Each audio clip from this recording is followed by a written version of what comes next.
Who William Ruto arrest me for doing what? Funding Gen Z. Oh my God, aje kama jana. Well, welcome back to this segment. And that was Jimmy WANJIGI to RUTO. He was in an interview with Lynn Ngum, one of the top media or one of the top private owned media stations in the Kenya. And he was saying that William Ruto arrested me for funding Gen Z. And I'm like, what? Did he really fund the Gen Z, or what did he mean by that statement? We're gonna find out in a while. Inform the public that today we intercepted a personal motor vehicle, Brado model KDC 883R in Mudaika, at the residence of Jimmy WANJIGI. In the vehicle, we have recovered 4 tear gas canister, 2 Motorola gadgets, 7 assorted chargers for the pocket phones, and 1 mobile phone. Investigators are on the ground and to ascertain more details. So basically, what does that statement mean? It was really Jimmy WANJIGI funding the agency, because in his car, you have heard the items which were found out were the radio controllers, chargers of phones, and 4 canisters of tear gas that were found in his home. And in the previous interview with Lynn, you heard him say, President Ruto arrest me for funding Gen Z, and that's a very big statement, of course. And the police were at his home in Runda, or in Mudaiga, that is Mudaiga area, and they went and even towed his vehicle from the homestead, and the lawyer was there, and hear what the lawyer said. To explain what has happened. Yeah. From even as he explains, from your own assessment, being a family member, you are obviously shocked by the events. Very heavy police contingent here. No, it's not shocking. It's not the first time we've been raided. So it seems that whenever we're a threat to them, they decide to raid us. But this is all in the spirit of political freedom.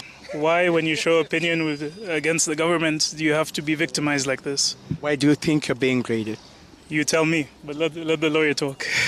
Okay, Wakili, we saw quite some events unfolding here outside the home of Jimmy WANJIGI. And what we saw is heavy police deployment. There is a vehicle they have towed. We don't know much details. The police are telling us they will give more information. But according to eyewitnesses, this particular vehicle was seen speeding and parked outside the premise before its occupants left. And right now, this particular vehicle has been dusted, inspected. Some of the electronic items inside this particular vehicle have been confiscated. Do you know why this has happened, and do you have any information? Actually, I've just asked the police. They're saying they're doing their work. I've asked them where the vehicle is being taken. They've told me it's Central Police Station.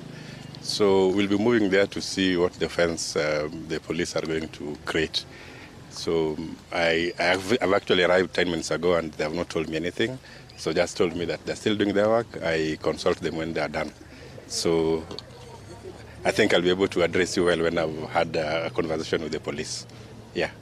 Even as Maina, you're saying that, this is not the first time.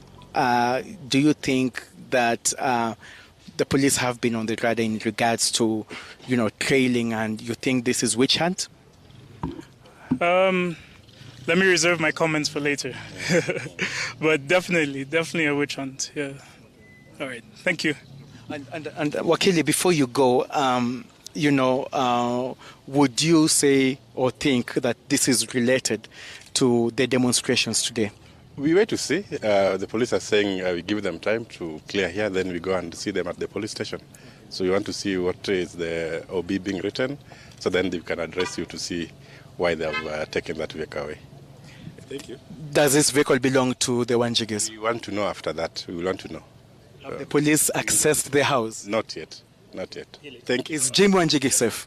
Just one question. We've seen different police departments here. The DCI and police, administrative police officers. They were here in the numbers, more than 50 police officers to arrest one another. No more. Obviously, the history, the political history that Maina was talking about. So it's just political harassment that, every Kenya and now him is now facing. And he has always faced this before. So we are prepared for any eventuality. I believe these are all politics.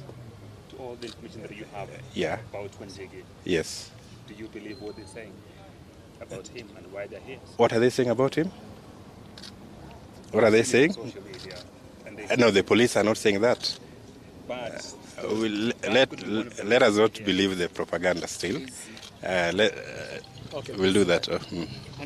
And also, even as my colleague Brian wants to come in, just tell us about, you're talking about, you're not used to this thing, but we also know that Jimmy WANJIGI has also been, has also called the government out when it comes to various issues regarding audit reports and, even movements by Gen Zs saying that, it's time for Kenyans to hold the government to account.